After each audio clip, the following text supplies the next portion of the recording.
Boa noite, pessoal do YouTube. Meu nome é Luiz Hamaguchi. Eu estou aqui hoje para contar mais uma das ideias que eu tenho e é a continuação da minha história de interpretação da Bíblia, né?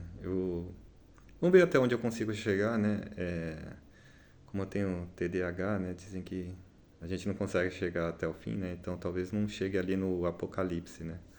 Mas continuando a história de ontem, um resumo breve, né? Então eu tinha parado lá na história de Ló, que Sodoma tinha sido destruída por causa do sodomismo, né? Que sodomismo era sexo anal, Deus condena. Eu achei muito incoerente porque Deus condena isso, né? Mas depois o Ló vai lá e maceta as filhas dele, né? E tem dois filhos com as filhas, né? Próprias filhas. E tá de boa, ele continua sendo abençoado por Deus, o Ló, né? E minha opinião pessoal, sabe? Eu acho que a gente não precisa de religião para a gente guiar os nossos filhos no sexo que eles nasceram. Que eu acho que é o certo da gente fazer, né? Se a criança ela nasce com sexo, a gente guiar a criança naquele sexo, né? Só que eu não acho que é a religião. Eu acho que é possível você fazer isso sem religião. Quando você passa isso para a religião, você está sendo um pouco fraco, porque a verdade é que para a criança seguir, né, no sexo que ela nasceu, né, ela tem que ver um exemplo, e esse exemplo tem que ser você. Então você não pode chegar e pegar essa atribuição que é sua e querer jogar para a religião. Você tem que ser realmente o exemplo da casa, né? Você tem que ser a pessoa admirada da sua casa. Você tem que ser respeitado pelo seu filho e servir de exemplo para o seu filho, para ele querer ser igual a você. E você tem que ser admirado por sua filha, para ela, admirando você, ela procurar também um cara que vai se parecer com você. É isso que eu penso sobre isso. Não é largar com a igreja que a igreja vai dar conta disso, tá? Minha opinião pessoal. Mas vamos continuar a história do Abraão, né? Então, depois disso, né, o Abraão ele foi para Gerar, né? E aí lá tinha um tal de rei Abimeleque, né? E aí novamente, né, o Abraão não fala que a Sara é a esposa dele, sabe, gente? E aí novamente esse Abimeleque vai lá e toma a Sara. A Bíblia fala que ele toma a Sara, né? Agora, quem fica com a Sara, eu não sei se é mesmo o Abimeleque, né? Ou é ou pode ter sido algum filho dele, né? Eu não sei, tá? Eu crio essa hipótese do filho dele por conta na aliança dele com Abraão ele falar de um neto, tá? Mas o fato é que realmente, né?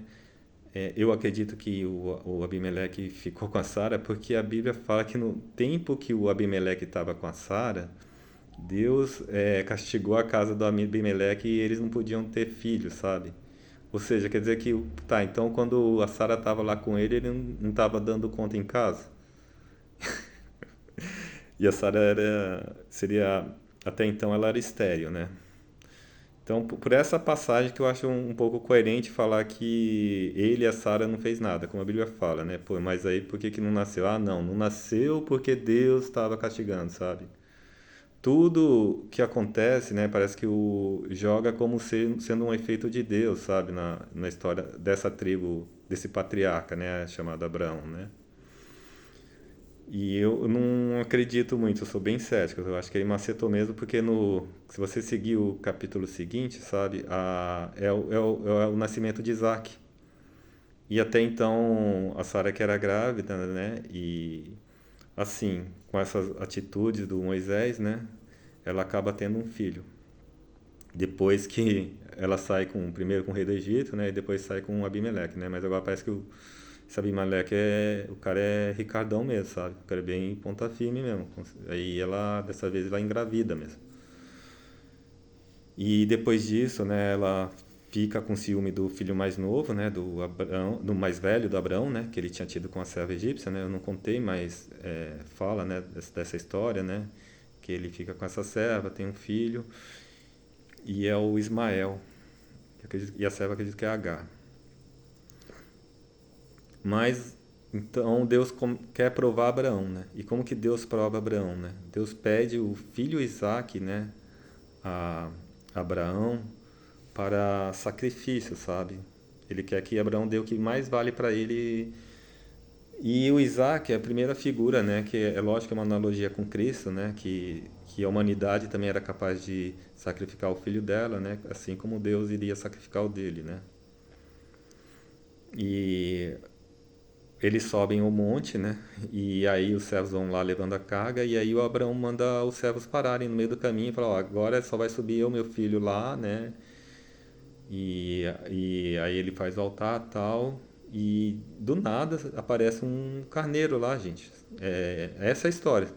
Do nada apareceu o carneiro e Deus então perdoou o filho, né, a humanidade, né, nesse primeiro ato, né, e mandou um carneiro perfeito, gente. Aquele carneiro que você só conseguia criando, tava lá, peludinho, bonitinho, sabe? E preso lá no galho, então ele foi sacrificado. E Abraão conta essa história, né? E isso vira, isso se torna esse marco, né? Esse chaveamento, né? Do Filho de Deus para os homens e do Filho dos homens para Deus.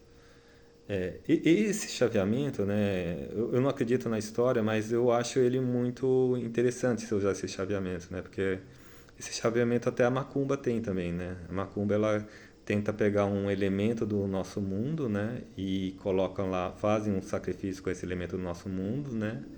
E aí esse elemento vai para outro mundo e você consegue passar a informação desse mundo para outro, né?